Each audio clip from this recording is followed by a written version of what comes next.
세계 미스터리에 오신 것을 환영합니다. 오늘 이야기는 1945년 크리스마스 이브 밤 미국 웨스트 버지니아주에 있는 한 시골 마을인 파이트빌에서 일어난 사건입니다.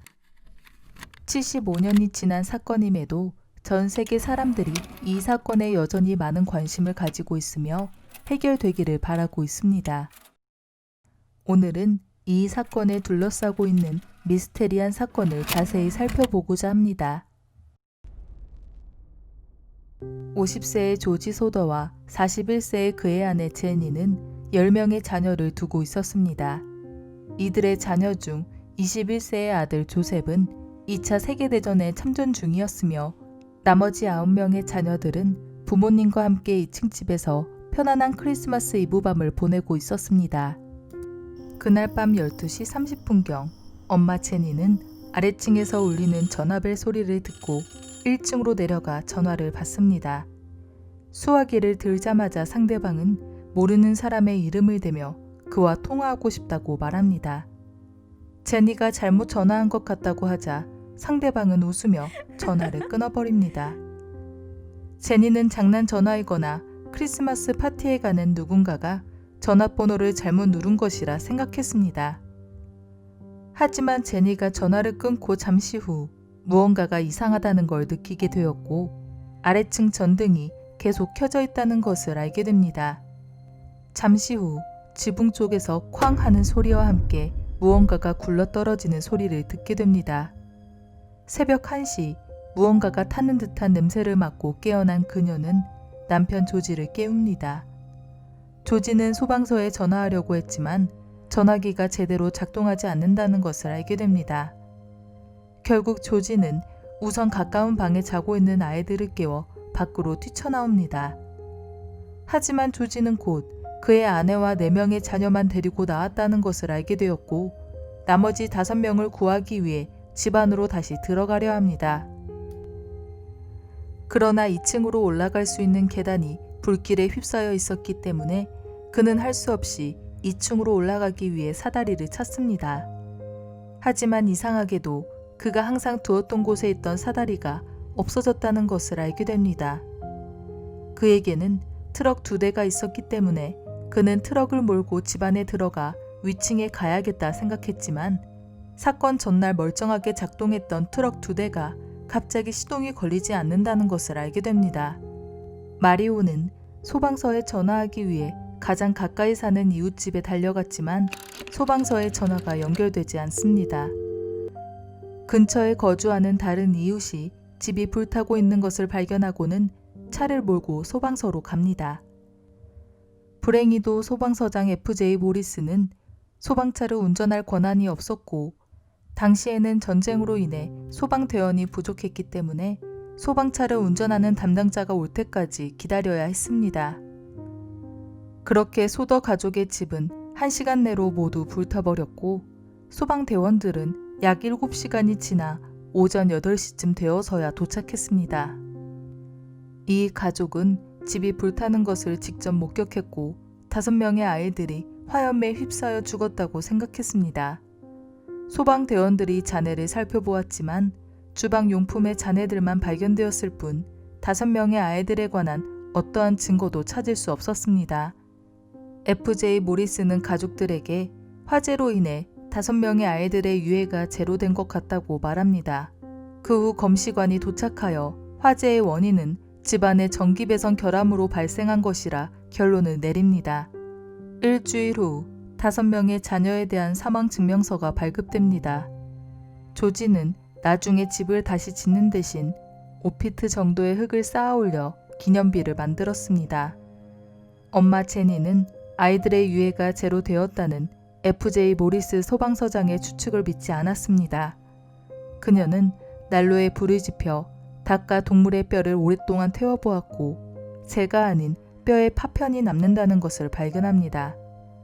그래서 그녀는 화장 과정에 정통한 지역 장의사를 만나 상의했고 화장 과정 또한 2시간이 지나더라도 뼈 조각은 남는다는 것을 알게 됩니다. 또한 조지가 얼마 전 전력회사와 전기 배선을 작업했기 때문에 화재의 원인이 전기 배선 결함 때문이라는 검시관의 판정에 의문을 갖게 되었습니다. 또한 화재의 원인이 전기배선 결함이었다면 제니가 화재 직전에 본 전등불은 사실 꺼져 있어야 했습니다. 이웃들 또한 화재가 막 발생하는 동안에 그 집에 전등불이 켜져 있는 것을 목격하기도 했습니다. 그리고 화재 시에 사라졌던 사다리는 20m 떨어진 도랑에 던져진 채 발견되었습니다. 사건이 일어나기 며칠 전 한 목격자가 소더 가족 집 근처에서 트럭 엔진을 제거할 수 있는 도구를 들고 있던 한 남자를 보았다고 진술합니다. 2대의 트럭을 확인해 본 결과 엔진은 제거되지 않았지만 조작되었을 가능성은 충분했습니다. 이외에도 한 버스 기사가 화재가 나기 전 몇 명 사람들이 집안에 불덩이를 던지는 모습을 목격했다고 진술합니다.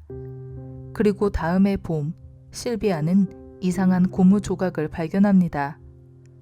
조지는 이 조각이 무엇인지 알아보러 다녔고 이 고무 조각이 전쟁에 사용된 내입한 폭탄과 비슷한 장치라는 것을 알게 됩니다.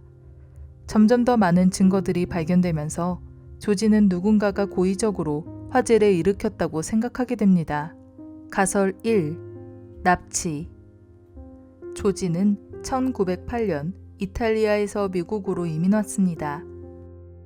그 당시 미국 파예트빌 도시는 이탈리아 이민자들이 많이 있었는데 조지가 이탈리아의 독재자인 무솔리니를 비판하면서 그 지역의 몇몇 이탈리아 주민들에게 미움을 사게 되었습니다. 그래서 조지는 그중 화가 난 이탈리아 주민이 그의 삶을 망가뜨리고자 화재를 내어 주위를 어수선하게 만든 후 5명의 아이들을 납치한 것 같다고 추정했습니다. 집이 화염에 휩싸이던 당시 한 여성이 차를 몰고 인근 고속도로를 달리다가 지나가는 차 안에서 5명의 아이들을 보았다고 주장합니다. 파이트빌 도시에서 서쪽으로 80km 떨어진 곳에서도 또 다른 목격자가 식당에서 아침 식사를 하고 있는 5명의 아이들을 보았으며 이들이 플로리다 자동차 번호판이 달려있는 차에 탔다고 전했습니다. 그 후 근방에 있는 찰스턴의 호텔 직원 또한 4명의 이탈리아 어른과 함께 동행한 4명의 아이들을 목격합니다.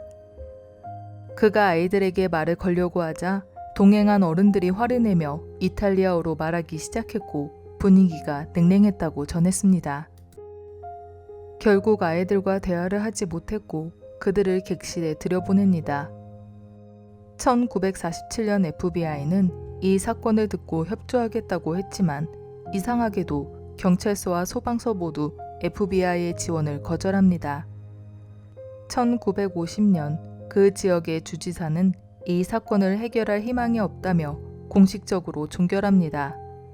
1952년 조지와 제니는 직접 자녀들을 찾기 위해 고속도로 옆 광고판에 사건에 대한 자세한 정보와 지역 경찰의 안일한 대응에 대해 비난하는 글을 세웁니다.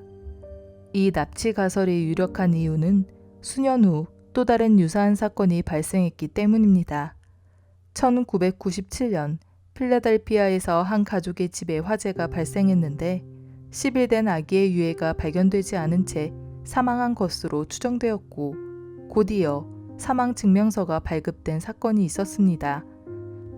6년 후 그 아기의 엄마가 한 파티에 참석하다가 자신의 아기와 똑 닮은 아이를 발견하게 됩니다. 그녀는 그 아이에게 머리카락에 붙은 껌을 떼어주겠다고 말하면서 머리카락 몇 가닥을 뽑아내 유전자 검사를 했고 그녀와 아이의 DNA가 일치한다는 소식을 듣게 됩니다. 이와 같이 1997년에 한 여성이 아이가 있는 가정집에 화재를 일으켜 사람들의 주의를 돌린 후 아기를 납치한 사건이 있었습니다. 가설 2. 로서롱의 복수. 화재 몇 달 전 로서롱이라는 이름의 지역 보험 판매원이 조지의 집에 방문합니다. 조지는 이미 기존 보험에 가입했던 터라 로서의 보험 제안을 거절하게 되는데 로서는 그의 거절에 화를 내며 소더 가족의 집이 연기 속에 사라질 것이며 그로 인해 아이들에게 피해가 갈 것이라는 악담을 합니다. 또한 소더의 자녀들 중 2명은 화재가 나기 며칠 전 학교 후 집에 돌아오는 길에 자신들보다 더 어린 형제들을 기다리고 있는 한 남자를 목격하게 됩니다. 소더 부부는 CC 틴슬리라는 이름의 사설 탐정을 고용하여 이를 조사했는데 알고 보니 보험 판매원인 로서롱이 사실은 배선결함 판정을 내린 검시관팀의 일원이었습니다. 하지만 경찰은 이 이상한 일들에 대해 조사한 바가 없으며 로서롱은 그 지역 사회에서 계속 성공적인 길을 걷게 됩니다. 1949년 증거들을 더 찾고자 묘지가 있는 집 부지를 조사하게 되었고 그곳에서 뼈 4조각을 발견하게 됩니다. 하지만 발견된 유골은 17세에서 22세 사이의 성인 남성의 것으로 확인되었고 실종된 아이 중 가장 나이가 많은 아이는 14세였으며 발견된 유골은 화재로 손상된 흔적이 없었기 때문에 아마도 묘지를 만드는 데 사용된 흙에 어쩌다 들어간 것으로 보고 있습니다. 소더 가족은 그 다음에 수많은 단서들을 찾게 됩니다. 조지는 잡지에서 베티를 닮은 한 소녀의 사진을 보게 됩니다. 이 소녀는 뉴욕에서 살고 있었기 때문에 그 소녀가 다니는 학교에 도착해 여러 번 요청했음에도 소녀와의 접근이 거부됩니다. 1968년 소더 가족은 켄터키 소인이 찍힌 사진 5편을 받게 됩니다. 그 사진은 실종된 아들 루이스를 닮은 20대 중반의 한 남성의 사진이었습니다. 사진 뒷면에는 다음과 같은 이상한 메시지가 적혀 있었습니다. 어린 소년을 나타내는 철자가 틀렸으며 이상한 코드도 해독되지 않고 있습니다. 가족들은 사진의 출처를 조사하기 위해 켄터키에 가서 사설 탐정을 고용했지만 이상하게도 이 사설 탐정이 행방불명되었고 그 이후로 다시는 소식을 듣지 못했습니다. 조지는 1년 후인 1969년 74세의 나이에 세상을 떠납니다. 제니는 1989년 85세의 나이에 세상을 떠났고 그 직후 고속도로 근처에 세워진 광고판이 철거되었습니다. 화재 당일 2살이었던 실비아는 77세의 나이로 현재까지 살아있으며 실비아의 딸 제니 헨손이 이 사건을 계속해서 조사하고 있습니다. 제니 헨손은 최근 팟캐스트에서 이 미스테리한 사건의 진실을 찾는 싸움을 계속하고 있다고 전했습니다. 여러분은 가장 유력한 가설이 무엇이라고 보시나요? 끝까지 시청해 주셔서 감사드리며 좋아요와 구독을 눌러주시면 다음 컨텐츠를 만드는데 큰 힘이 됩니다. 다음에도 미스테리 사건으로 다시 찾아뵙겠습니다. 감사합니다.